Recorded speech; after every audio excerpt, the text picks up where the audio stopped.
In the world of paganism and priesthood, we are learning the three knots on a belt. Whether you're Catholic or whether you're pagan, it's sort of the same thing and yet different. A Catholic priest cannot be married because that's their predilection. A pagan priest can most certainly be married, and that's his, well, hope in life. What we do know about priesthood is that it does require some servitude. So that might be the first knot on a robe. The second knot tends to be, until the right person comes along, celibacy. And the third knot might actually be poverty, where you've given up your worldly affairs, you've given up your worldly things, your worldly goods, in theory, at least for a short time, as a part of your kind of self-spiritual cleansing, growth, and if not, we might call it a fasting in a way, to show that you put God first. I do have this marvelous hat that says God over everything, and that is how I live my life today, and many people in my family cannot understand that.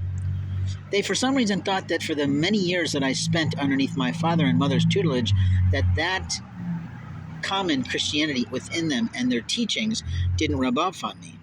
Their evangelism didn't take on me. And that's false.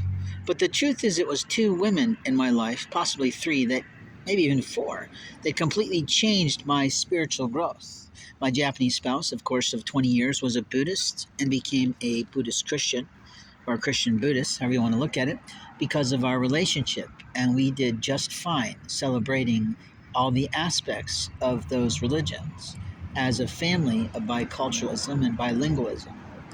After that, I met an amazing businesswoman who changed my entire life, showing me a pagan tool.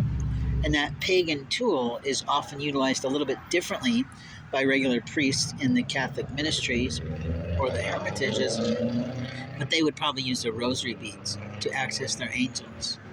Now, accessing angels is something that God in heaven authorizes if you're willing to put your heart on the line, if you're willing to submit your soul to Him every day or over time. And when I talk about these things, people want to laugh and scoff and say, oh, that's a mental unwellness. And the answer is no, it's not.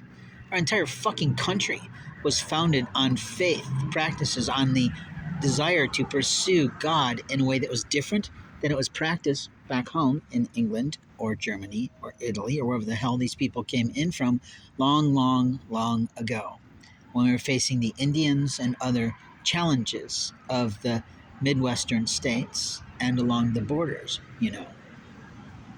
In the end, the white men seem to have won, and we've pushed our alcoholism and our smoking into those communities, which was somewhat immoral. But we did the same things overseas, where we shoved our cigarettes to the third world countries, such as, at the time, Japan, Korea, China, etc. And so we cleansed ourselves up in a way, but when we sent that elsewhere, you see. Now, I can get off track in the topic I'm talking about, but the truth is that when I'm talking to you full force, full of life, full of course. And what I'm saying to you is that in the Lord's house, there are many rooms. And God makes everyone. But what He doesn't make is a liar, an abuser, and a bitch and manipulator. You see, the manipulator is always trying to cover their ass for the things they abused in someone else's rights, the things they've stolen away from someone else's responsibilities and, again, rights. The person who steals mail and impedes someone's right to receive it is a thief, whether it's day or night. And it's illegal to do so under federal law, and most of us who are adults know this. But the childlike mind says, I'm going to take this for me. I'm going to prevent you from being all you can be. And that's the lie you've told yourself in front of God in the sky or in heaven or whatever you like to believe in. But please don't go to church on Sundays if you can't accept that God is ever present.